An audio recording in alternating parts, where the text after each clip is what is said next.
All Bangla study চ্যানেলে আপনাকে স্বাগতম। আজ আমরা সাম্প্রতিক সাধারণ জ্ঞানের গুরুত্বপূর্ণ প্রশ্ন উত্তর নিয়ে আলোচনা করব। ভিডিওটি না টেনে সম্পূর্ণ দেখুন। ভিডিওটি ভালো লাগলে চ্যানেলটি সাবস্ক্রাইব করে আমাদের সাথেই থাকুন। ক্রিস্টিয়ানো রোনালদোকে টপকে ফুটবল বিশ্বকাপে সবচেয়ে বেশি ৮ বার ম্যাচ সেরা খেলোয়াড় হওয়ার রেকর্ড করলেন লিওনেল মেসি। ক্রিস্টিয়ানো রোনালদোকে টপকে ফুটবল বিশ্বকাপে সবচেয়ে বেশি ৮ বার ম্যাচ সেরা খেলোয়াড় হওয়ার রেকর্ড করলেন লিওনেল মেসি।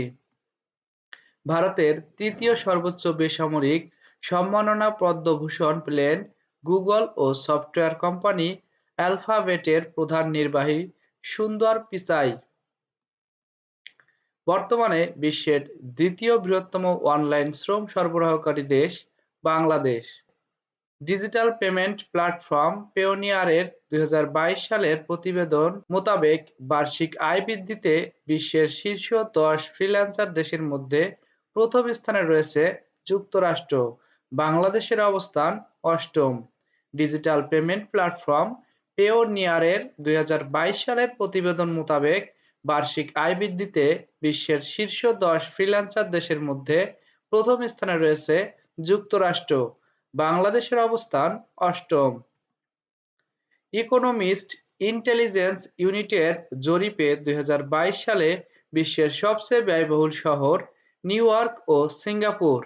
ইকোনমিস্ট ইন্টেলিজেন্স ইউনিটের জরিপে ২০২২ সালে বিশ্বের সবচেয়ে ব্যয়বহুল শহর নিউ ইয়র্ক ও সিঙ্গাপুর। ডব্লিউটিওর বিশ্ব বাণিজ্য পরিসংখ্যান পর্যালোচনা ২০২২ এর তালিকায় তৈরি পোশাক রপ্তানিতে বিশ্বে বাংলাদেশের অবস্থান দেশভিত্তিক হিসাবে দ্বিতীয়।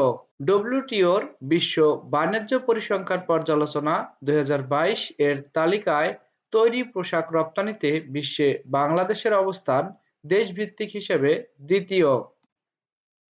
বর্তমানে দেশের বৈদেশিক মুদ্রা রিজার্ভের পরিমাণ ৩৩.৮৬ বিলিয়ন বা ৩,৩৮৬ কোটি মার্কিন ডলার। ৯৬ বছর বয়সে মারা গেলেন চীনের সাবেক প্রেসিডেন্ট জিয়াং জেমিন। তিনি মারা যান ৩০ নভেম্বর ২০২২। তার শাসনামলেই হংকং ও ম্যাকাও চীনের অধীনে চলে আসে।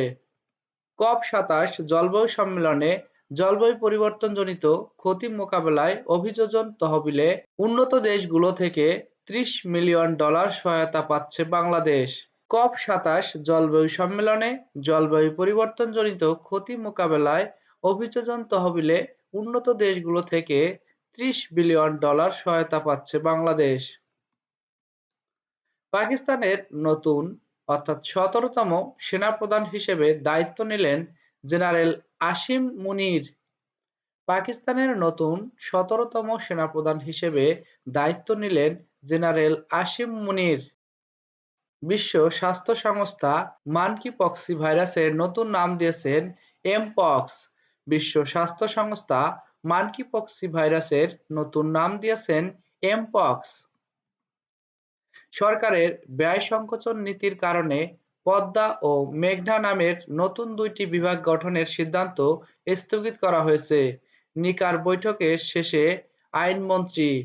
সরকারের ব্যয় সংকোচন নীতির কারণে পদ্মা ও মেঘনা নামে নতুন ২টি বিভাগের গঠনের সিদ্ধান্ত স্থগিত করা হয়েছে। বিশ্বের সবচেয়ে আধুনিক হিউম্যানয়েড অর্থাৎ মানবিক রোবট হচ্ছে অ্যামেকা। এর নির্মাতা যুক্তরাজ্যের ইঞ্জিনিয়ার্ড অ্যাটোর্স নামের প্রতিষ্ঠান। জনসেবা ও কূটনীতি ক্ষেত্রে বিশেষ অবদান রাখায় ফিলিপাইনের গুসি শান্তি পুরস্কার ২০২২ পেলেন বাংলাদেশের শিক্ষামন্ত্রী ডাক্তার দীপু মনি। জনসেবা ও কূটনীতি ক্ষেত্রে বিশেষ অবদান রাখায় ফিলিপাইনের গুসি শান্তি পুরস্কার ২০২২ পেলেন বাংলাদেশের শিক্ষামন্ত্রী ডাক্তার দীপু মনি। চলমান কাতার ফুটবল বিশ্বকাপ ২০২২ এর প্রথম লাল কার্ড পেলেন ওয়েলসের গোলরক্ষক ওয়েইন হেনেসি। বিশ্বকাপ ইতিহাসের তৃতীয় গোলরক্ষক হিসেবে তিনি এই লাল কার্ড পান। বিশ্বের প্রথম খেলোয়াড় হিসেবে টানা ৫টি সর্বোচ্চ বেশি ফুটবল বিশ্বকাপে গোল করার রেকর্ড করলেন পর্তুগালের ক্রিস্টিয়ানো রোনালদো। মালয়েশিয়ার নতুন ১০ম প্রধানমন্ত্রী হলেন পাকাতান হারাপান দলের চেয়ারম্যান আনোয়ার ইব্রাহিম। মালয়েশিয়ার নতুন প্রধানমন্ত্রী হলেন পাকাতান হারাপান দলের চেয়ারম্যান আনোয়ার ইব্রাহিম। নিউজিল্যান্ডে ভোটাধিকারের সর্বনিম্ন বয়স ১৮ থেকে কমিয়ে ১৬ বছর করতে যাচ্ছে সে দেশের সরকার।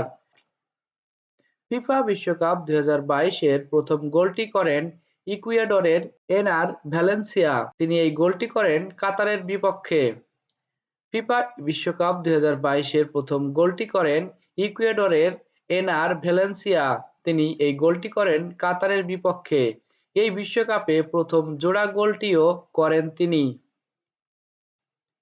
ফিফা ফুটবল বিশ্বকাপের ইতিহাসে প্রথম স্বাগতিক দল হিসেবে উদ্বোধনী ম্যাচে হারার রেকর্ড করল কাতার।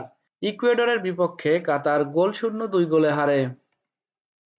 জলবায়ু পরিবর্তনের কারণে ক্ষতিগ্রস্ত গরিব দেশগুলোকে ক্ষতিপূরণ দিতে কপ-২৭ সম্মেলনে ঐতিহাসিক লস অ্যান্ড ড্যামেজ চুক্তি স্বাক্ষরিত হয়। জলবায়ু পরিবর্তনের কারণে ক্ষতিগ্রস্ত গরিব দেশগুলোকে ক্ষতিপূরণ দিতে কপ-২৭ সম্মেলনে ঐতিহাসিক লস অ্যান্ড ড্যামেজ চুক্তি স্বাক্ষরিত হয়।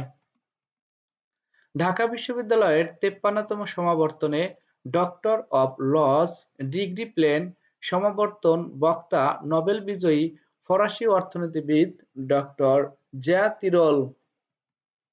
অবিভক্ত ভারতের প্রথম প্রধানমন্ত্রী হিসেবে নেতাজি সুভাষচন্দ্র বসুকে স্বীকৃতি দিচ্ছে বিজেপির নেতৃত্বাধীন ভারতের মোদী সরকার।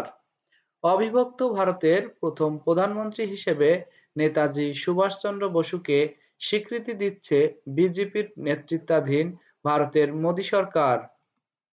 তো আজকের ভিডিও এ পর্যন্তই। ভিডিওটি দেখার জন্য আপনাকে ধন্যবাদ। ভিডিওটি ভালো লাগলে অবশ্যই ভিডিওটিতে একটি লাইক দিতে ভুলবেন না। এরূপ ভিডিও আরও পেতে আমাদের চ্যানেলটি সাবস্ক্রাইব করে আমাদের সাথেই থাকুন।